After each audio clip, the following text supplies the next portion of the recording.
वैज्ञानिक पैदा करने का मतलब है अंधी श्रद्धा से मुक्ति।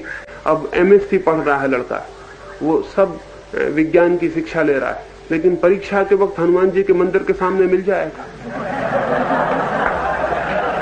तब थोड़ा सोचना जरूरी है कि हनुमान जी की क्या गलती है, उनकी परीक्षा के लिए हनुमान जी की क्या जिम्मेवारी, वो हनुमान जी को क्यों मुसीबत में फंसा देने के ख्याल में नहीं, लेकिन वो 5 आने की रुस्बत दे रहा है। वो कह रहा है एक नारियल चढ़ा देंगे।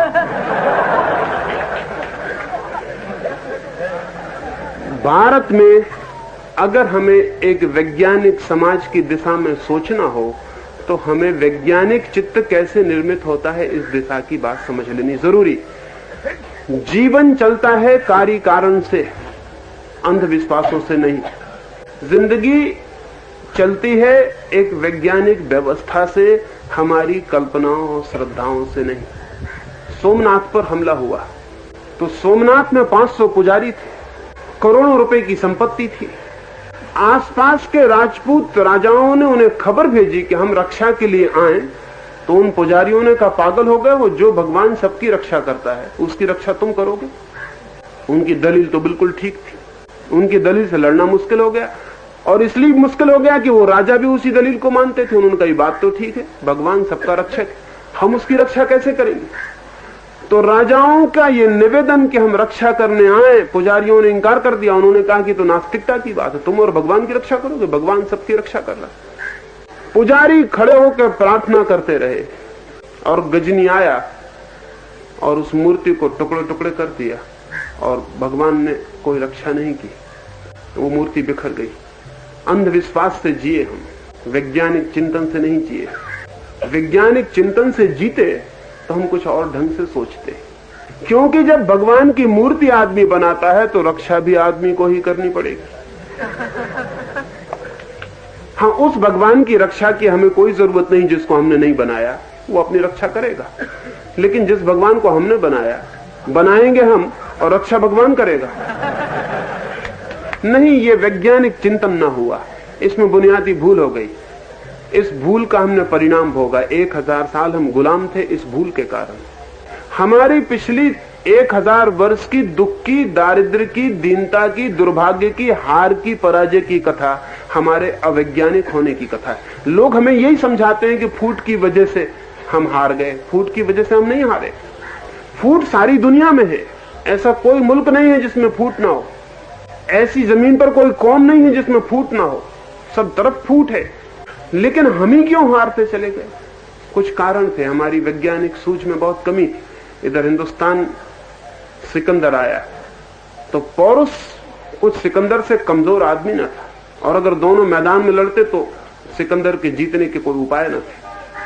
पौरुष सिकंदर से बहुत मजबूत, बहुत हिम्मत का आदमी था। सिकंदर ने भी स्वीकार किया है कि किसी आदमी से लड़ने में मजा आया तो पौरुष से मजा आया, लेकिन पौरुष के पास वैज्ञानिक बुद्धि ना थी। सिकंदर घोड़ों पे चढ़ के आया और पौरुष हाथियों पे चढ़ के लड़ने गए। अब हाथियों पे बारात वगैरह ठीक होती, बारात जा रही हो तो हाथी बड़ा अच्छा योग्य जानवर है, लेकिन युद्ध के मैदान पर हाथी बहुत महंगा है और बहुत खतरनाक है। न तो उसकी चाल उतनी तेज है जितनी घोड़े की, वो जगह भी ज्यादा घेरता है। जहां एक हाथी खड़ा हो वहां 10 घोड़े खड़े हो जाएंगे। वो जगह ज्यादा घेरता है, एक हाथी पे 10 घोड़े हमला कर सकते। घोड़े गतिमान हैं, तेज हैं, चंचल हैं, जल्दी भागते हैं, जल्दी बचते हैं। हाथी के पास वो क्षमता नहीं है। वो बहुत शानदार शाही जानवर है, वो धीरे चलता है, आहिस्ता चलता है। बारात के लिए बिल्कुल ठीक है, युद्ध के लिए बिल्कुल ठीक नहीं। पौरुष हाथियों पर लड़ने गया और पौरुष की हार सिकंदर से कम हुई, अपने हाथियों से ज्यादा हुई। सिकंदर ने भी अपने मित्रों को यह कहा कि पौरुष की हार उसके हाथियों के कारण हुई, लेकिन बिल्कुल अवैज्ञानिक चिंतन है। बाबर हिंदुस्तान आया तो वो तो बंदूक लेके आया था, हम तलवारें लेकर लड़ने गए थे। अब बंदूक के सामने तलवार नहीं जीत सकती। कितना ही बहादुर आदमी पीछे खड़ा हो कुछ फर्क नहीं पड़ता। कितनी ही मजबूत मसल का आदमी हो क्या करेगा? तलवार क्या करेगी? गोली के सामने तलवार कुछ भी नहीं कर सकती। गोली बहुत वैज्ञानिक है, बड़ी विज्ञान तो उसमें यह है कि बहुत दूर से हमला कर सकती है। तलवार के लिए बहुत करीब होना चाहिए तब हमला हो सकता है। गोली दूर से हमला कर सकती है। एक कमजोर आदमी, डरपोक आदमी गोली से जीत जाएगा बहादुर हिम्मतवर आदमी से जो तलवार लिए, क्योंकि गोली फासले से हमला करती, डिस्टेंस से हमला करती। 50 फीट से भी दूर से हमला कर सकती, तलवार के लिए तो 50 फीट की दूरी बेमानी है, कुछ भी नहीं कर सकती। हिंदुस्तान हारा, तलवारों से लड़ा, फिर अंग्रेज आए, लेकिन हम सीखते नहीं भूलों से। हम अपनी पुरानी भूलों के लिए ऐसे पक्के नियम बांधे हुए हैं कि हम उनको दोहराए चले जाते। अंग्रेज हिंदुस्तान में आए तो वो तोपें लेके आए थे, हम बंदूकों से लड़ रहे थे, फिर वही भूल हो गई। वो भूल निरंतर वही होती रही। आज भी, अभी भी चीन के साथ जो हमारा उपद्रव हुआ उसमें वही भूल हुई। हमारे पास कम विकसित साधन है। आज चीन के पास दुनिया में चौथे नंबर के विकसित साधन है। चीन से हम जीत नहीं सकते। हाँ, कविताएं हम कितनी करें, कविताओं से कुछ भी ना होगा। हिंदुस्तान पूरा का पूरा कवि हो गया था, पता है, जब चीन से हमला हुआ तो गांव गांव में कवि कहने लगे कि हम सोए हुए सिंह हैं, हमको छेड़ो मत।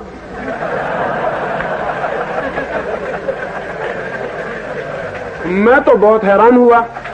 मैं इसलिए हैरान हुआ कि अब तक किसी सिंह ने कभी कविता नहीं की, और सिंह को छेड़ो तो पता चल जाता है कि क्या होता है, इसको कुछ कहने की जरूरत नहीं होती।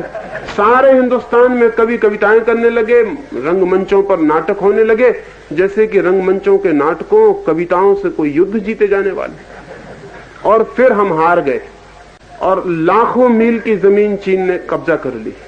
जिन्होंने कविताएं की थी उनमें से कोई पद्मश्री हो गए, कोई कुछ हो गए, कोई कुछ हो गए। अभी मैं गांव गांव पूछता हूं कि वो पद्मश्री कहां हैं जिन्होंने कहा था कि हम सिंह, हमें छेड़ो मत। वो जमीन का क्या होगा? दिल्ली में एक बड़े नेता से मैं कह रहा था, उन्होंने कहा वो जमीन बिल्कुल बेकार है, उसमें घास भी पैदा नहीं होता। तो मैंने कहा अगर ऐसा ही था तो पहले से चुपचाप दे देनी थी, फिर झंझट क्यों करनी, इतने आदमी क्यों मरवाए, और नाहा कितनी कविता किस लिए की। पहले ही कहते थे कि जमीन बेकार है, संभालो। जब हार गए तो कहते हो जमीन बेकार है। लड़े क्यों थे उस पर अगर जमीन बेकार थी? तो फिर तुम जिम्मेदार हो हजारों लोगों के खून का, जिनको तुमने मरवाया। वहां जिनको तुमने मरवाया उनका जुम्मा किसका है? फिर अगर तुम कहते हो जमीन बेकार है तो वहां लड़वाया क्यों अपने जवानों को? वहां जाते उनकी जान क्यों मरवाई? वहां उनको क्यों कटवाया? उन्हें नहीं कटवाना था, चुपचाप पीछे हटाना था। और मैंने कहा और पता लगा लो कि मुल्क में जमीन कहां कहां बेकार है, वो सबको सौंप दो, नहीं किसी दिन झंझट हो जाए। हम कविताएं करते हैं, हम कल्पनाएं करते हैं, लेकिन कल्पनाएं और कविताएं जीवन के यथार्थ के संघर्ष में टिक नहीं सकती। वैज्ञानिक होने का अर्थ है जीवन के यथार्थ की पकड़, वो जो ऑथेंटिक रियलिटी है उसकी पकड़, जीवन के तथ्य की पकड़। जीवन की तथ्य की पकड़ हमारी बहुत कम रही, इसलिए हम बहुत दुर्दिन देखे। आने वाले भविष्य में जीवन के तथ्य को ठीक से पकड़ना जरूरी है। एक बात अंधविश्वास से नहीं, वैज्ञानिक विचार से जीवन के तथ्य को पकड़ना होगा। अब जैसे आज हमारी संख्या बढ़ी चली जाती है तो हम वही बातें कर रहे हैं जो हमें नहीं करनी चाहिए। हम कहते हैं बच्चे तो भगवान दे रहा है। अब ये तथ्य का पकड़ना ना हुआ। अगर बच्चे भगवान दे रहा है तो रूस के साथ अलग नियम का उपयोग करता है, हमारे साथ अलग नियम का। फ्रांस के साथ अलग नियम का, हमारे साथ अलग नियम का। फ्रांस की 20 साल से जनसंख्या नहीं बढ़ी, तो भगवान भी बड़ा अद्भुत है कि यही बच्चे दिए चला जाता है। इधर हमसे नाराजगी क्या है उसकी? यानी हमसे ज्यादा पूजा नहीं करता, हमसे ज्यादा कोई प्रार्थना नहीं करता, हमसे ज्यादा भजन कीर्तन नहीं, अखंड चल रहे हैं, चाहे किसी की नींद हो पाए चाहे ना हो पाए, रात रात भर चल रहे हैं, फिर भी नाराज है कुछ हमसे। लेकिन हम यही कहे चले जाते हैं कि बच्चे तो भगवान देता, हम क्या कर सकते हैं। नहीं, बच्चे भगवान नहीं देता, बच्चे हम ही पैदा करते हैं, और हम चाहें तो बच्चे रोक सकते हैं। ये तो जीवन के तथ्य को पहचानना होगा। और अगर आज हम बच्चे नहीं रोकते तो हम 10 साल में उस जगह पहुंच जाएंगे जिस हालत में हम कभी भी नहीं पहुंचे। अभी पश्चिम के सारे वैज्ञानिक विचारक इस चिंता में पड़ गए हैं कि 10 साल या 15 साल के भीतर हिंदुस्तान में इतना बड़ा अकाल पड़ेगा जिसमें 10 करोड़ लोग भी मर सकते हैं। लेकिन हिंदुस्तान में किसी को फिक्र नहीं। यानी मैं बहुत हैरान हूं, वो कैलिफोर्निया यूनिवर्सिटी में सेमिनार करते हैं कि हिंदुस्तान में 15 साल के बीच जो अकाल पड़ेगा उसमें कितने लोगों के मरने की संभावना है, लेकिन हिंदुस्तान में हमें कोई फिक्र नहीं। हम सोचते भी नहीं, हम कहते 15 साल बहुत लंबा वक्त है। अभी हमको 15 साल जब आएगा तब देखेंगे। जब आग लग जाएगी घर में हम कुआं खोद लेंगे। इतनी जल्दी कुआं खोदने की जरूरत क्या है? 15 साल में हम इतनी संख्या पैदा कर लेंगे कि हमारा जीना बहुत मुश्किल हो जाए। 1947 में पाकिस्तान अलग हुआ था। 20 साल में जितने पाकिस्तान में लोग गए थे उससे ज्यादा हमने पैदा कर लिए। एक पाकिस्तान हमने पैदा कर लिया, हमारा कोई कुछ नहीं बिगाड़ सकता। कितना ही पाकिस्तान बनाओ, हम फिर पैदा कर लेंगे। इतनी बड़ी संख्या का बोझ, इतनी बड़ी संख्या का बोझ हमें जिंदगी को ठीक से जीने में समर्थ नहीं बना सकता। हम रोज दरिद्र होते चले जाएंगे, हम रोज दरिद्र हो रहे, लेकिन तथ्य की हमारी पकड़ नहीं। हम कहते हैं, हम पुरानी बातें कहे चले जाते कि दाने दाने पर लिखा है खाने वाले का नाम। बड़ी मजे की बात है। तो हम अभी भी ये कहे चले जा रहे हैं, पर दाना भी तो होना चाहिए, तब तो उस पर नाम होगा। दाना ही नहीं होगा तो नाम कैसे होगा? दाना भी पैदा करना जरूरी है। आज अमेरिका में 4 किसान जो मेहनत करते हैं, उसमें 1 किसान की मेहनत का हम भोजन कर रहे हैं। ये कब तक चलेगा? अमेरिका पे बोझ भारी हो गया है और अमेरिका की जनता अमेरिका पे दबाव डालती है कि अब ज्यादा नहीं, क्योंकि क्या मतलब है देने का? कोई मतलब नहीं है देने का।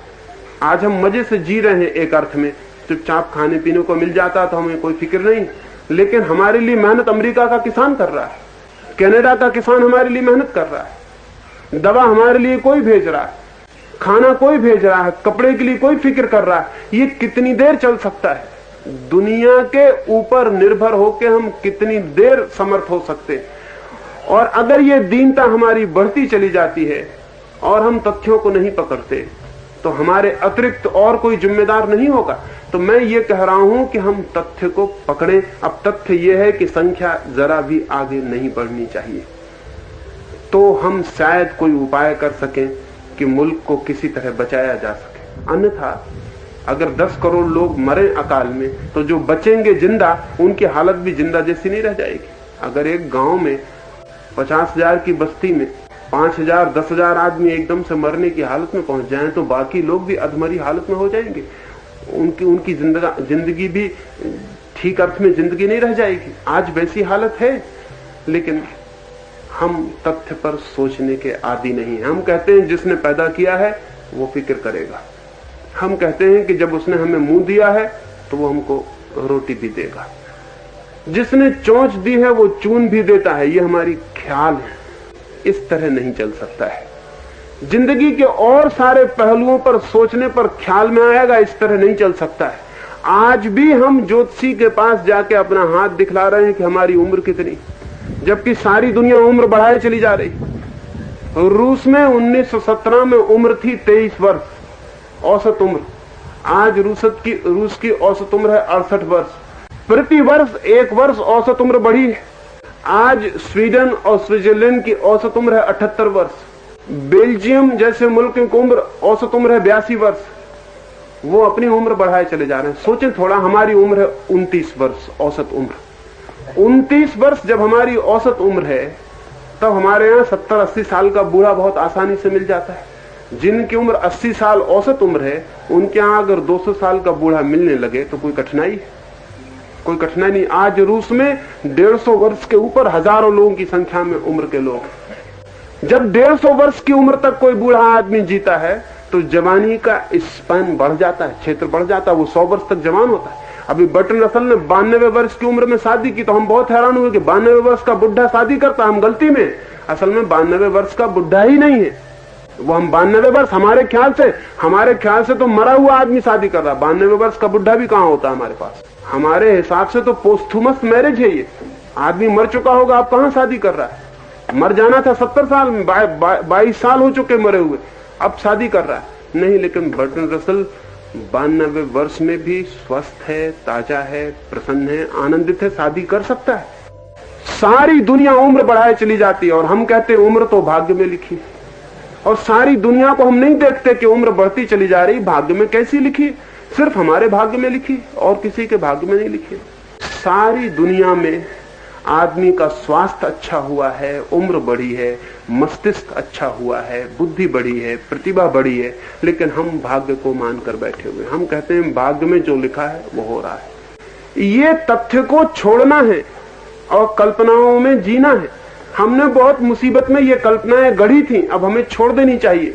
असल में बहुत तकलीफ में एक ही सहारा था हमारे पास कि हम ये कहते कि ये तकलीफ हमारा भाग्य है। इस भांति सहने में सुविधा हो जाती थी। बहुत मुसीबत हो तो ये कह के कि हमारा भाग्य है, सहने में सुविधा मिल जाती है, संतोष करने में रास्ता बन जाता है, कंसोलेशन के लिए, सांत्वना के लिए व्यवस्था हो जाती।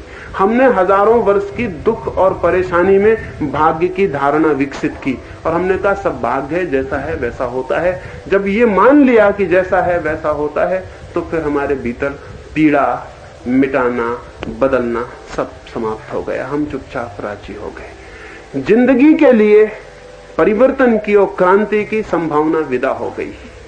तो मैं आपसे ये कहना चाहता हूं कि जीवन के चारों तरफ जगत में जो हो रहा है उसे देखकर, तथ्यों को पहचानकर हमें अपने अब तक के डायरेक्टिव्स, अब तक के जो मार्गदर्शक सूत्र थे भारत के, वो बदल देने पड़ेंगे। हमें कहना पड़ेगा उम्र भाग्य से तय नहीं होती और संख्या भी परमात्मा निर्णित नहीं करता है, संख्या भी हम निर्णित करते हैं और उम्र भी हम निर्णित कर सकते हैं।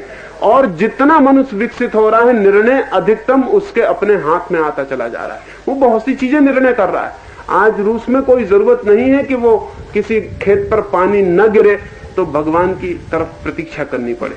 और अच्छा है, मैं कहता हूं भगवान को जितनी ज्यादा फुर्सत हम दें उतना ही हम भगवान के प्रेमी हैं। छोटे छोटे काम में उसको खींचना अभद्रता है। आपके खेत में पानी नहीं गिरा, आप बैठे हैं हाथ जोड़े कि भगवान इसमें पानी गिराओ। अब भगवान आपके खेत में पानी गिराएं, और भी कुछ काम है उनके पास कि बस आपके खेत में पानी गिराना कोई बहुत बड़ी घटना है? नहीं, सारी दुनिया का आदमी कहता है हम अपने हाथ में ले लेते हैं, जो हम कर सकते हैं वो हम करते हैं।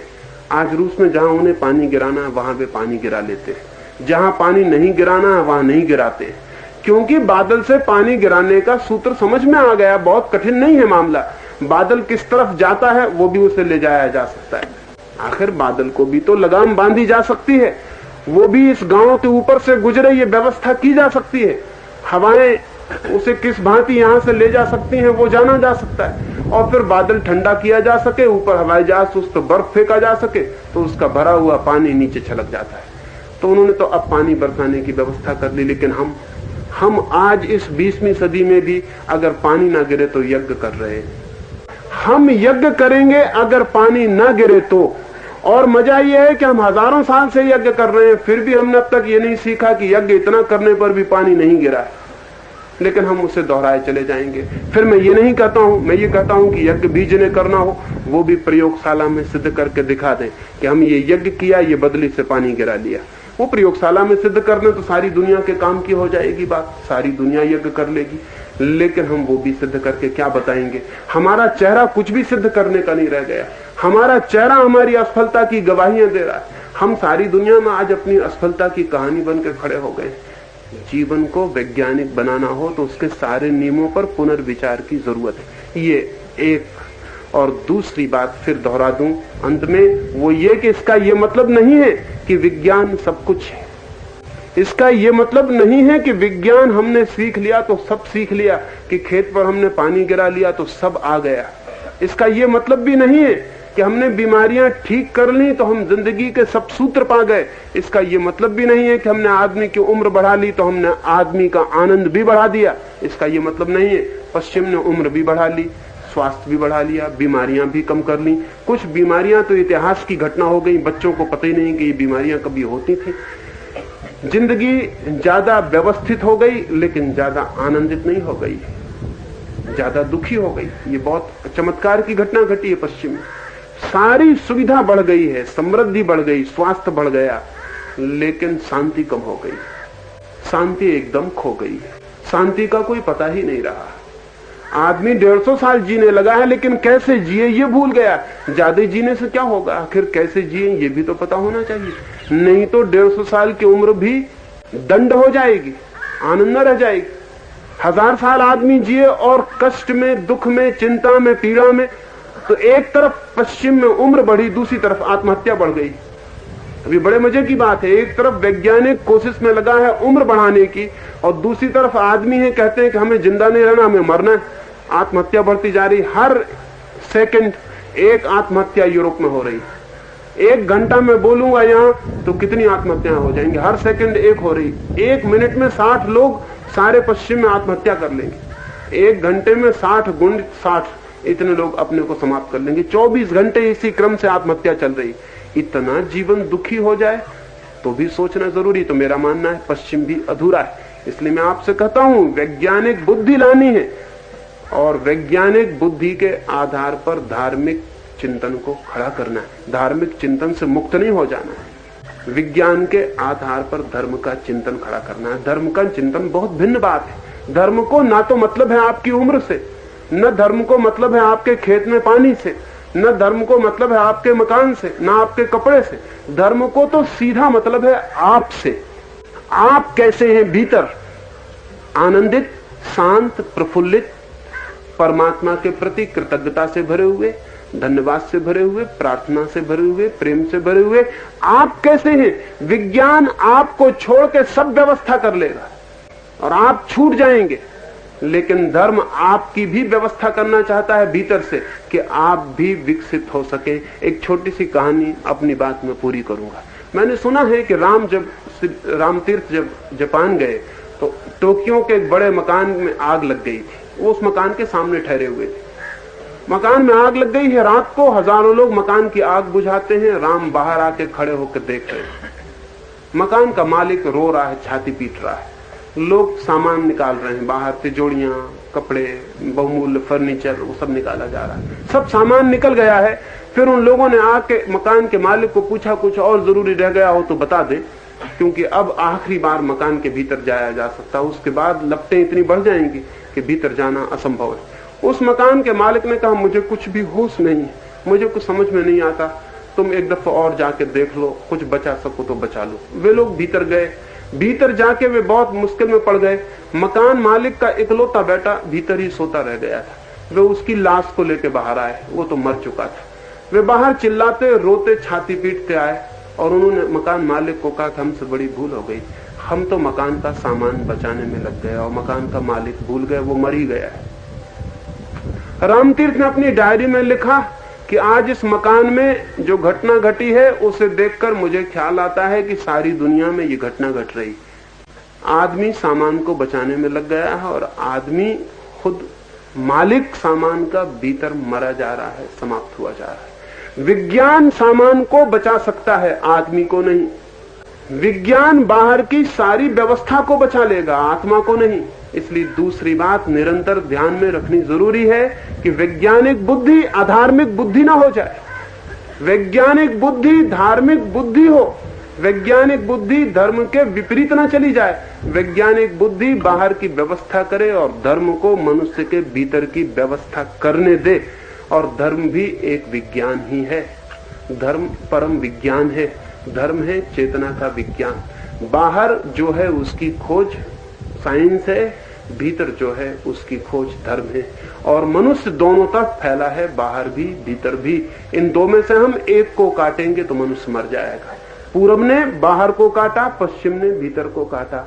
आने वाले भविष्य में भारत के युवकों को ध्यान रखना है कि हम दोनों के समन्वय को उपलब्ध हो सके। अगर ये समन्वय हो सका तो भारत के जीवन में सुख भी और आनंद भी। सुख मिलता है बाहर से, आनंद मिलता है भीतर से। अगर ये संभव हो सका समन्वय तो शक्ति भी और शांति भी। शक्ति मिलती है बाहर से और शांति मिलती है भीतर से। संभव हो सकती है।